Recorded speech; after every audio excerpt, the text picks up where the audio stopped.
Assalamualaikum warahmatullahi wabarakatuh. Jumpa lagi bersama Irfan Afendi Channel.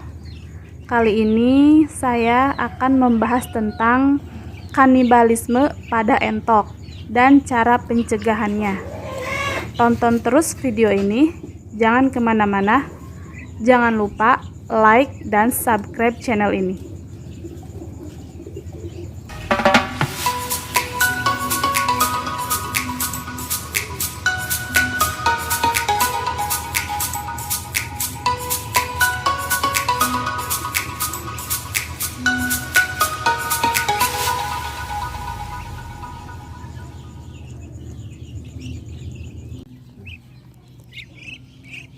Dalam sebuah peternakan yang tidak terkontrol, sering terjadi kasus itik memakan bulu kawannya ataupun menyosor itik lainnya.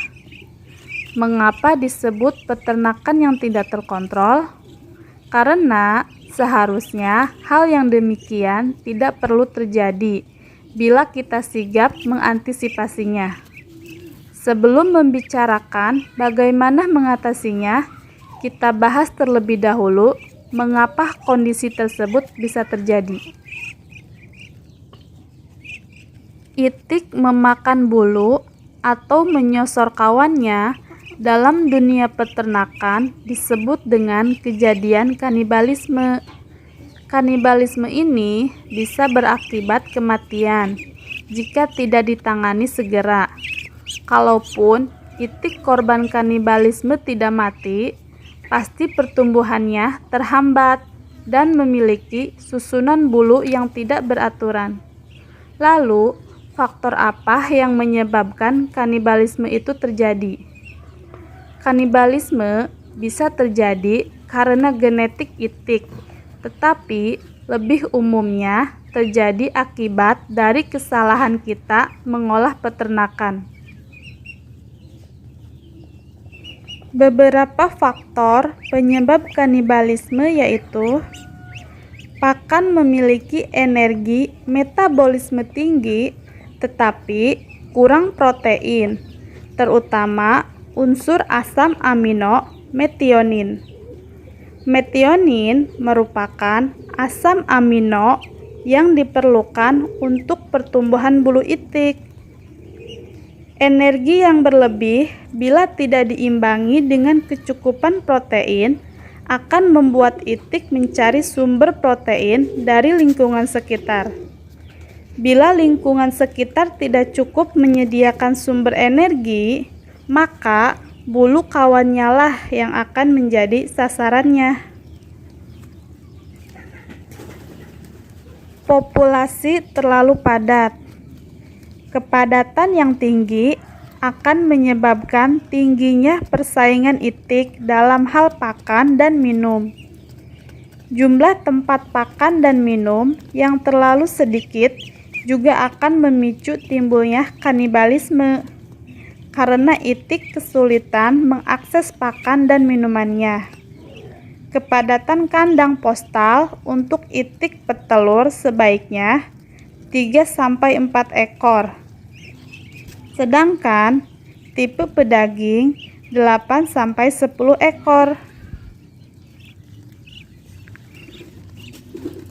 Bercampurnya jenis dan usia itik dalam satu blok.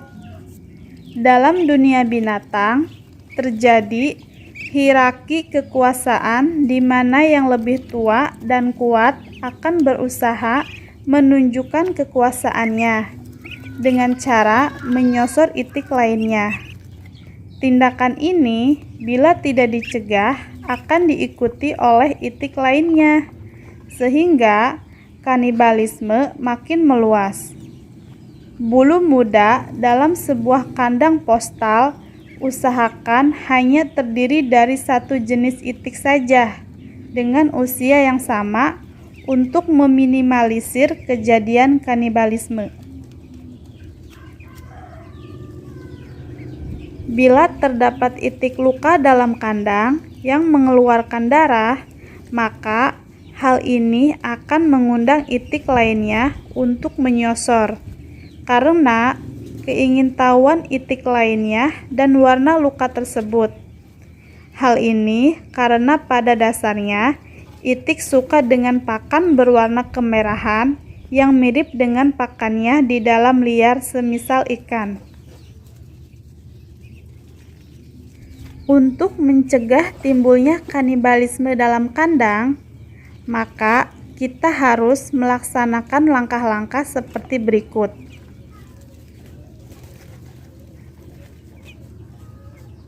Pertama, kontrol selalu kondisi itik dalam kandang, terutama bila ada itik yang suka berlaku kanibal, harus kita pisahkan, karena akan ditiru oleh itik lainnya. Begitu pula dengan itik korban kanibalisme juga harus dipisahkan dan dirawat lukanya sebelum dicampurkan kembali.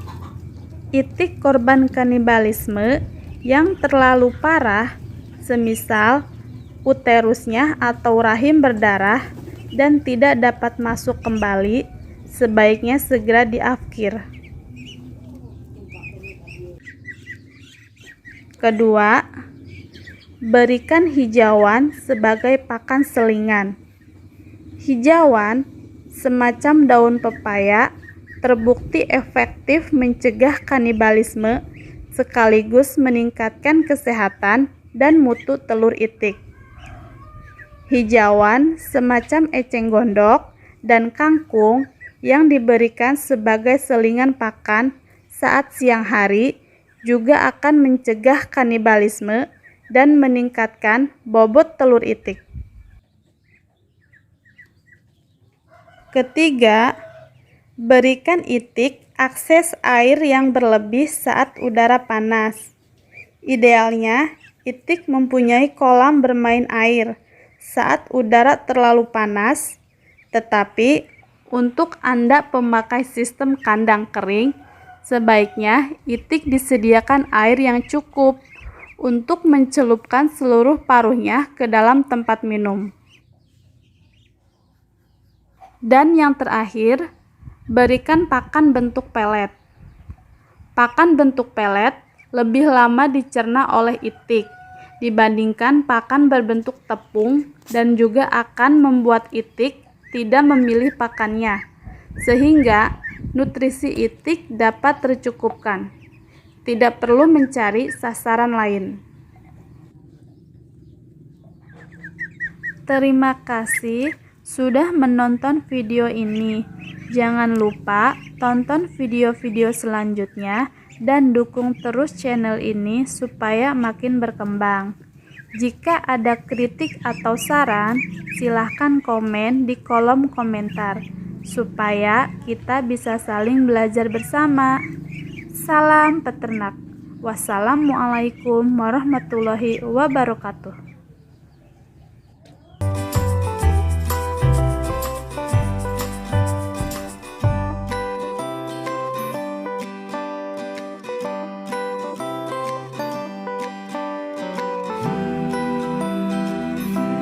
Jangan lupa tonton terus video-video entok dari kami hanya di Irfan Afendi Channel.